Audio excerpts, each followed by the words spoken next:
Republicans, the Finance Society, and the Budget Committee, who I understand might join closer tonight. I think it's particularly appropriate that the Finance Society was part of this because during the reception we had a little while ago, we were discussing the way the TARP program works. Many of you know that Secretary Geithner has proposed this model where the private sector would put up 7% of the price of buying a toxic asset, and then the taxpayer would be on the hook for 93%, which is what some people speculate that the banks will sell to each other, because that way you could offload all Wall Street, then it should be good enough for students. And so I want to announce tonight, and I'm proud to say that one of the members of the Finance Society, Anthony DePrito, has said to me that he will take a lead role in designing what we're calling SLURP. SLURP is our student response to the TARP program. SLURP stands for Student Loan Undergraduate Repayment Plan. We're going to take the exact model of TARP, which is the taxpayer picks up 93%. Allow you to sell your student debt and can't collect from each other. You can take 93% off based on the TARP principles, and therefore the taxpayer, which is you, will have picked up for you your debt. So you will feel much better as a student because you'll have dumped it on a lot of non-student taxpayers, and that will get even with them for having dumped on you debt. And we will then be back to an even pattern. But we think anything you'd like to help us popularize SLURP, we think Anthony's agreed to do a paper on SLURP as a finance major, as an economics major in the Finance Society. And he has agreed that he will help us and be our senior student advisor on the development of SLURP at Americans, the moral authority of the Soviet state. And it was a long struggle, a very difficult struggle. Havel was arrested and imprisoned for 3 years. Lech Walesa was locked up in house arrest for 3 years. The most popular priest in Warsaw was beaten to death. I mean, it was a very real, very severe struggle. And in that process, the Polish resistance came up with the following phrase.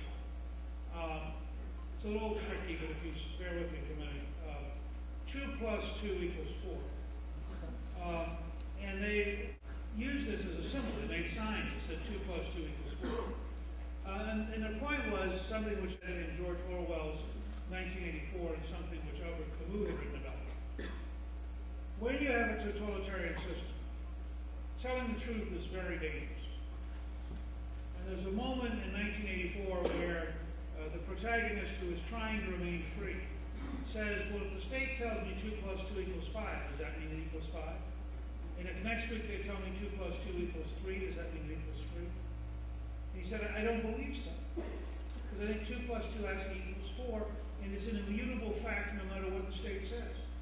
So this is a great moment of crisis in his mind. Similarly, Camus said, you can get into cycles where simply saying 2 plus 2 equals 4 gets you killed.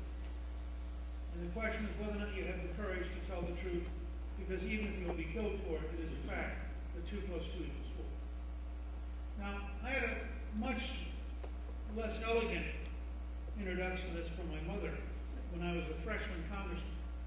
And she wrote me a note about a topic, and I handed it to my legislative staff to answer. And they sent her our standard. About a week later, I got a letter back, and she said, Newty, and my wife and my mother could call me Newty, but otherwise, strongly discourage people. She said, Newty, this is dumb.